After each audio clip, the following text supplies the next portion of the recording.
What is the virus, what is the new corona virus, virus کیا ہے اور new corona virus کیا ہے، یہ آج ڈسکس کریں گے۔ کنٹینٹ آج کے لیسن کا، virus, new corona virus, common transmission routes, how to prevent effectively, early detection and early treatment. Corona virus کس طرح منتقل ہوتا ہے، اسے کس طرح مؤثر طریقے سے روکا جا سکتا ہے، اور اس کو ابتدائی طریقے سے اس کی تشخیص اور اس کا علاج کس طرح کیا جا سکتا ہے۔ سب سے پہلے اسٹیٹس آف وائرس، وائرس کا درجہ کیا ہے۔ وائرس کو جاندار اور بے جانداروں کے درمیان تصور کیا جاتا ہے، مینز کہ اس کی کچھ خصوصیات، کچھ کریکٹر زندہ چیزوں سے ملتے ہیں، کچھ خصوصیات جو ہیں اس کی وہ نان لیونگ تھنگ سے ملتی ہے، اس وجہ سے اسے لیونگ اور نان لیونگ کے درمیان تصور کیا جاتا ہے۔ نان لیونگ نیچر کیا ہے اس کی، مردہ چیزوں والی کیا خصوصیات ہے۔ کرسٹل بن جانے کی خاصیت کی وجہ سے انہیں بے جان خیال کیا جاتا ہے، مینز کہ وائرس کے کرسٹل بن جاتے ہیں، جس طرح شوگر کے، چینی کے دانے ہوتے ہیں، سیم اسی طرح اس کے بھی کرسٹل بن جاتے ہیں، اس وجہ سے اسے نان لیونگ تصور کیا جاتا ہے۔ They are acellular, means they do not have cellular organization,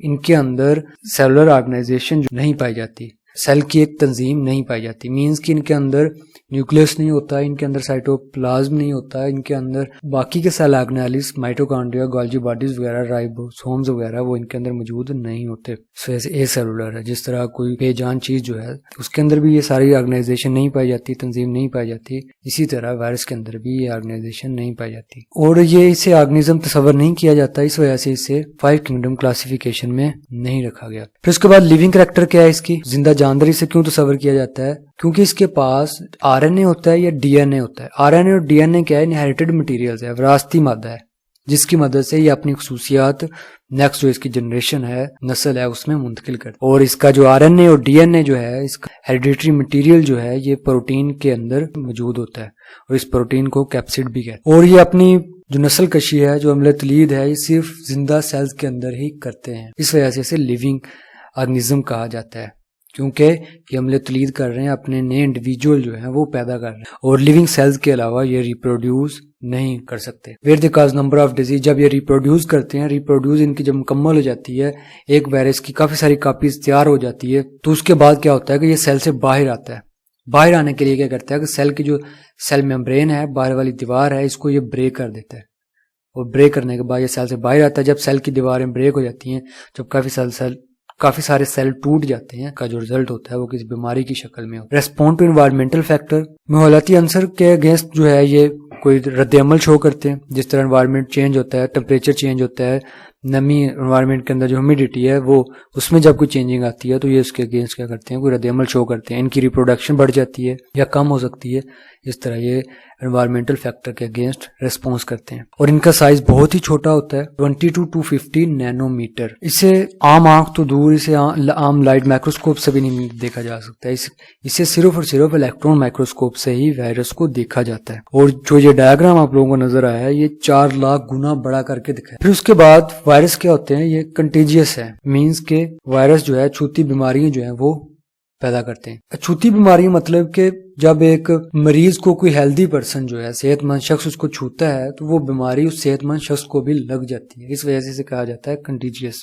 بیمار شخص جب کھانستا ہے، باڈی سے واٹر ویپر جو ہے وہ باہر آتے ہیں، ان واٹر ویپرز کے اندر جو لیونگ آرگنزم جس طرح وائرس جو ہے یہ بھی اس کے اندر موجود ہوتا ہے، اور وائرس کیا ہوتا ہے کہ جو صحت مند شخص ہے اس میں منتقل ہو جاتا ہے، تو اس طرح سے کیا ہوتا ہے کہ وہ صحت مند شخص جو ہے ایک بیمار شخص سے بیماری حاصل کر لیتا ہے۔ پھر اس کے علاوہ نہ صرف کھانسنے سے بلکہ باڈی کے جو لیکوڈ وغیرہ، بلڈ وغیرہ ہے، پھر اس کے علاوہ سلائیوا وغیرہ ہے، یا کوئی دوسرا میوکس جو ہے اس کو چھونے سے بھی وائرس جو ہے ہیلدی شخص سے دوسرے شخص میں منتقل ہو جاتا ہے، اس وجہ سے اسے کنٹیجیس کہا جاتا ہے، اور یہ کنٹیجیس ڈیزیز جو ہے یہ کاز کرتا ہے، جس طرح کرونا وائرس کو۔ اس کے علاوہ کچھ بیماریاں جو ہوتی ہیں وہ کنٹیجیس نہیں ہوتی ہے، چھوتی نہیں ہوتی، الرجی وغیرہ ہوگی، کسی کو ڈسٹ سے الرجی ہوتی ہے، کسی کو پولن گرین سے الرجی ہوتی ہے، کسی کو اسموک سے الرجی ہوتی ہے، تو جس شخص کو الرجی ہے، اگر کوئی اس کو ہیلدی شخص، کوئی دوسرا ہیلدی شخص اس کو چھوتا ہے تو وہ الرجی اس ہیلدی شخص کو نہیں ہوتی۔ ایسی بیماریاں جو ہوتی ہیں یہ چھوتی نہیں ہوتی۔ سر میں درد ہے، اگر جس شخص کے سر میں درد ہے اس کو چھو لیا جائے تو چھونے والے کے سر میں درد نہیں ہوگا، لیکن جو یہ وائرل ڈیزیز ہوتی ہیں یہ کنٹیجیس ہوتی ہیں، اچھوتی ہوتی ہیں، جب بیمار شخص کو چھوا جاتا ہے، بیماری ہے وہ صحت مند پرسن کو بھی ہو سکتی ہے۔ پھر اس کے بعد انکیوبیشن پیریڈ، اس میں ایک ٹرم یوز ہوتی ہے۔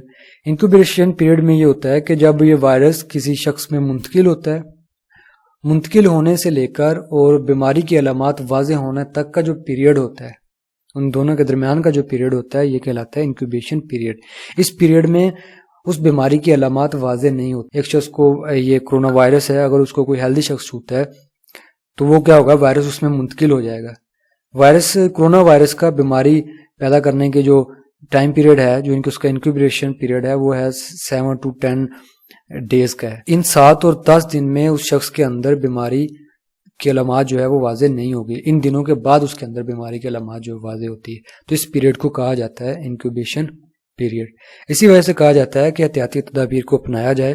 ایک تو ایک شخص واضح ہے، اس کو ساری علامات واضح ہو چکی ہے، اس کا ہمیں معلوم ہے کہ وہ کرونا وائرس اس کے اوپر اٹیک کر چکا ہے، لیکن اس کے علاوہ کچھ کیریئرز ہوتے ہیں، ان کے اندر وائرس تو موجود ہے لیکن ان کے اندر انہوں نے ابھی جو علامات ہیں، جو سمٹمز ہیں، وہ واضح نہیں کیے. تو جس وجہ سے اس کو کوئی اور شخص چھوئے گا تو اس سے کیا ہوگا کہ وائرس اس طرح سے پھیلتا جائے. پھر اس کے بعد کویشچن، از کرونا وائرس آرٹیفیشلی سینتھیسائز؟ کیا کرونا وائرس کو مصنوعی طریقے سے بنایا گیا ہے؟ ایسا کوئی ثبوت نہیں ملتا کہ کرونا وائرس کو مصنوعی طریقے سے بنایا گیا ہے. 2010 میں سب سے پہلے جو ہے کوئی آرٹیفیشلی جو آرگنیزم جو ہے وہ تیار کیا گیا تھا، وہ تھا ایکولائی بیکٹیریا لیب کے اندر. اس میں بھی کیا کیا گیا تھا کہ پہلے سے جو ایکولائی بیکٹیریا تھا، ایکولائی بیکٹیریا جو تھا، اس کا جینیٹک مٹیریل، اس کا ڈی این اے یوز کر کے، اس کی کاپی تیار کر کے لیب کے اندر آرٹیفیشلی اس کو تیار کر کے اس سے جو ہے نیا ایکولائی بیکٹیریا جو تھا وہ تیار کیا گیا. یہ آسانی سے ممکنات میں سے نہیں ہے کہ اس طرح لیب کے اندر ایک نیا آرگنیزم جو ہے، ایک نئی اسپیشیز جو ہے وہ ڈیولپ کی جائے. سائنس جو ہے، بایولوجسٹ جو ہے اس چیز کو ریجیکٹ کرتے ہیں کہ کرونا وائرس لیب کے اندر تیار کیا گیا. پھر اس کے بعد ہے new corona virus. New corona virus کیا ہے؟ کرونا وائرس جو ہے یہ پہلے سے ڈسکور ہو چکا تھا، لیکن جو نیو کرونا وائرس ہے یہ زیادہ سویر ثابت ہوا. New corona virus new corona virus جو ہے یہ آیا ایبریویٹڈ ایز COVID-19 اور SARS-CoV-2. نیو کرونا وائرس کو COVID-19 کہتے ہیں یا پھر SARS-CoV-2 کہتے ہیں. COVID-19 مینز کہ اس کی باڈی کے اوپر جو کرونا وائرس ہے کرونس نما اسٹرکچر پروٹین موجود ہوتی ہے تاج کی طرح، اس وجہ سے اسے کرونا کہا جاتا ہے. وی کا مطلب ہے کہ یہ وائرس جس کے اوپر یہ تاج نما ساختیں موجود ہیں، اسٹرکچر موجود ہے، یہ کہلاتا ہے کووڈ. ڈی کا مطلب ڈیزیز، جو COVID-19 جو ہے اس نے ڈیزیز پیدا کی انسانوں کے اندر. سب سے پہلے جو انسانوں کے اندر کرونا وائرس ڈسکور ہوا تھا وہ E229 اور OC43 جو کرونا وائرس تھا یہ ڈسکور ہوا تھا 1960 کے اندر، اور اس کو ڈسکور کیا تھا جون المیڈا نے. یہ ایک فیمیل سائنٹسٹ تھی. کرونا وائرس جو ہے یہ پینڈیمک ہے. پینڈیمک ایسی ڈیزیز کو کہا جاتا ہے کہ جو پوری دنیا میں پھیلی ہوئی ایسی ڈیزیز کو کہا جاتا ہے پینڈیمک. کرونا وائرس جو ہے چائنا ووہان سے شروع ہوا، پھر اسی طرح پھیلتا پوری دنیا میں تمام خطوں میں، امریکہ میں، آسٹریلیا میں، ایشیا میں، افریقہ میں، دنیا کے تمام خطوں میں پھیل چکا ہے اور اس نے لاکھوں لوگوں کو اس نے متاثر کیا. Transmitted from pangolin and bats. Corona virus جو ہے قدرتی طور پہ پایا جاتا ہے پینگولین کے اندر، پھر اس کے علاوہ بیٹ کے اندر، پھر اس کے علاوہ مرغیوں کے اندر، چوہوں کے اندر بھی یہ موجود ہوتا ہے کرونا وائرس. ایکچولی سب سے پہلے جو کرونا وائرس ڈسکور ہوا تھا یہ ہوا تھا مرغیوں کے اندر 1930 میں، اور پھر اس کے بعد 1940 میں یہ چوہوں کے اندر ڈسکور ہوا. کئی اور جو اس کی اسپیشیز جو ہیں، ٹائپس جو ہیں وہ موجود ہیں، لیکن جو انسانوں کے اندر جو زیادہ سویر ثابت ہوئی ہے وہ COVID-19 اور SARS-CoV-2 تھی. اس سے پہلے جو E229 تھی اور OC43 جو تھی یہ انڈیمک تھی، ایک خاص ریجن میں موجود تھی. اس کے بعد اس کو وہاں سے روک لیا گیا جس وجہ سے زیادہ نہیں پھیلی. پھر اس کے بعد سمٹمز کیا کرونا وائرس میں بخار ہوتا ہے، کف ہوتا ہے اور نمونیا ہوتا ہے. خشک کھانسی ہوتی ہے. اس میں نمونیا جب بہت زیادہ سویر ہو جاتا ہے اس میں نمونیا، سانس میں تنگی آتی ہے، سانس میں دشواری سانس لینے میں، کیونکہ جو COVID-19 وائرس جو ہے یہ لنگز کے سیلز کو متاثر کرتا ہے. جب لنگز کے سیلز ٹیشوز متاثر ہو جاتے ہیں وہاں پر گیسوں کا جو تبادلہ ہے وہ ممکن نہیں ہو پاتا، باڈی کے اندر آکسیجن کی کمی ہو جاتی ہے، اگر باڈی کے باقی کے آرگنز جو ہیں وہ بھی متاثر ہوتے ہیں. The lethality of the virus is about 2 to 4%. اس میں جو یہ وائرس ہے یہ 2 سے 4% جو ہے یہ جان لیوا ثابت ہوتا ہے. کرونا وائرس جو ہے اس کے اندر میوٹیشن کی جو ریشو ہے بہت زیادہ ہوتی ہے، یہ زیادہ سویر ہو سکتا ہے، میڈیسن کے اگینسٹ زیادہ ریزسٹنس پیدا کر سکتا ہے، جس سے کیا اور زیادہ لوگوں کی جان لے سکتا ہے.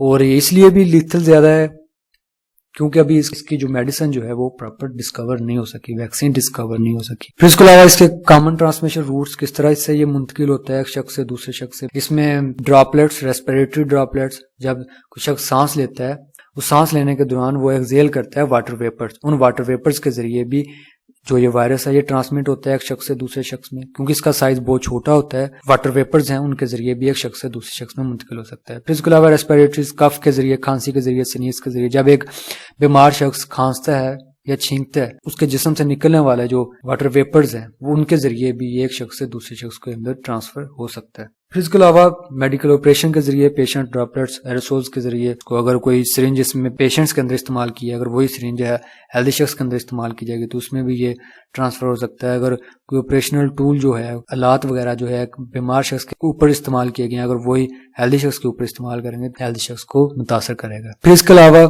آنکھوں کو رب کرنے سے، نوز کو رب کرنے سے، ماؤتھ کو بار بار چھونے سے، اس طرح بھی کیا ہوتا ہے کہ وائرس باڈی کے اندر داخل ہوتا ہے. پھر ہاؤ ٹو پریونٹ افیکٹولی، سے مؤثر طریقے سے ہم کس طرح بچ سکتے ہیں وائرس سے. سسیپٹیبل پیپل کون سے ہو سکتے ہیں اس میں جو اس کے اثر کو جلدی قبول کرتے ہیں؟ چائلڈ ہے، ان کے اندر لو انفیکشن ریٹس ہے. اگر ان کو ایکسپوز کیا جائے گا جس جگہ پر وائرس زیادہ ہے تو یہ بھی متاثر ہو سکتے ہیں. پھر اس کے علاوہ اڈلٹ نوجوانوں کے اندر بھی اس کی ریشو کم ہے. پھر اس کے علاوہ جو اولڈ ایج کرونا وائرس ہے زیادہ متاثر کرتا ہے. پھر اس سے بچہ کس طرح سے جا سکتا ہے؟ ایسی جگہ پر جس جگہ پر یہ بہت زیادہ پھیل چکا ہے وہاں سے جانے سے اجتناب کیا جائے، اور جس جگہ پر رش ہے وہاں سے جانے سے اجتناب کیا جائے، اور اپنے ہاتھوں کو بار بار دھویا جائے. اس طریقے سے بھی ہم اس سے بچ سکتے ہیں. پھر اس کے علاوہ avoid to contact with wild animals, اور جو جنگلی جانور ہے ان کو چھونے سے بھی روکا جائے، جس طرح بیٹ وغیرہ، چمگادڑ وغیرہ، پینگولین ہوگی. ماسک کے ذریعے ہم بچ سکتے ہیں، اس کے سرجیکل ماسک کے ذریعے اور 19 ماسک کے ذریعے. جس سے کیا ہوگا کہ جو اگر ہوا کے اندر کرونا وائرس موجود ہے تو وہ ہماری باڈی کے اندر داخل نہیں ہو پائے گا، اس کے چانس جو ہے وہ کم ہو جائیں گے. N95 ماسک میں اس کے چانس اور زیادہ کم ہو جاتے ہیں باڈی کے اندر داخل ہونے کے. پھر اس کے علاوہ اگر کرونا وائرس کو 30 منٹس کے لیے 56 سیلسیس کے اندر ٹیمپریچر کے اندر رکھا جائے گا تو کرونا وائرس جو ہے یہ ختم ہو جاتا ہے. پھر ڈائیتھائل ایتھر کیمیکلز کا استعمال کر کے 70% ایتھنول کا استعمال کر کے بھی ہم اس کو ختم کر سکتے ہیں. پھر اس کے علاوہ اس کے کئی اور دوسرے ڈس انفیکٹنٹ استعمال کر کے اور پیراسائٹک ایسڈ استعمال کر کے وائرس کو روکا جا سکتا ہے باڈی کے اندر داخل ہونے سے.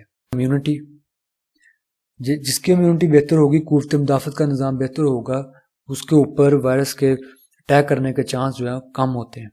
یہی وجہ ہے کہ جو ایڈلٹ ہیں اس سے کم متاثر ہوتے ہیں کیونکہ ان کا امیونٹی جو ہے وہ زیادہ بہتر ہوتا ہے. ہم اپنی امیونٹی کو، قوت مدافعت کو کس طرح بہتر کر سکتے ہیں؟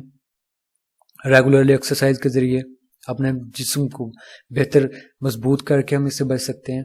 پھر اس کے اچھی عادات کو اپنا کر کھانا وقت پہ کھایا جائے، تازہ پھل کھائے جائیں، تازہ سبزیاں کھائی جائیں، جس سے بھی کیا ہوتا ہے کہ ہمارا امیون سسٹم جو ہے وہ بہتر ہوتا ہے، وائٹ بلڈ سیل جو زیادہ بنتے ہیں. خاص ٹائم پیریڈ میں کام کیا جائے، پھر اس کے بعد ریسٹ کی جائے، جسم سے زیادہ ہارڈ ورک نہ لیا جائے جس سے جسم جو ہے زیادہ جلدی تھکاوٹ محسوس کرے.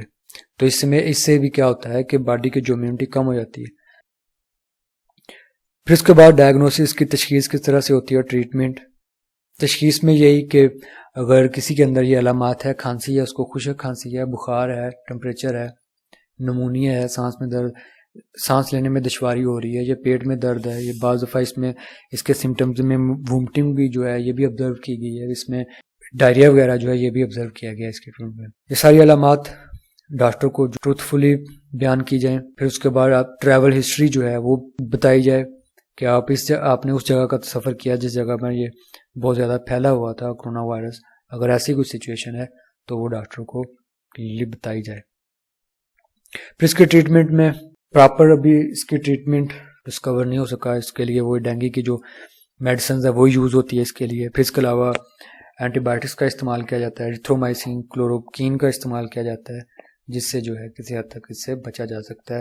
اب تک جو ہے کرونا وائرس سے جو لوگ متاثر ہوئے ہیں راؤنڈ اباؤٹ WHO کے ریسرچ کے مطابق 30 لاکھ لوگ جو ہیں کرونا وائرس سے متاثر ہو چکے ہیں، اور ان میں جو ڈیتھ ہے وہ 2,03,000 لوگوں کی ڈیتھ ہو چکی ہے، اور اس میں جو ریکورڈ ہو چکے ہیں 8,40,000 لوگ جو ہیں اس سے ریکور ہو چکے ہیں کرونا وائرس سے.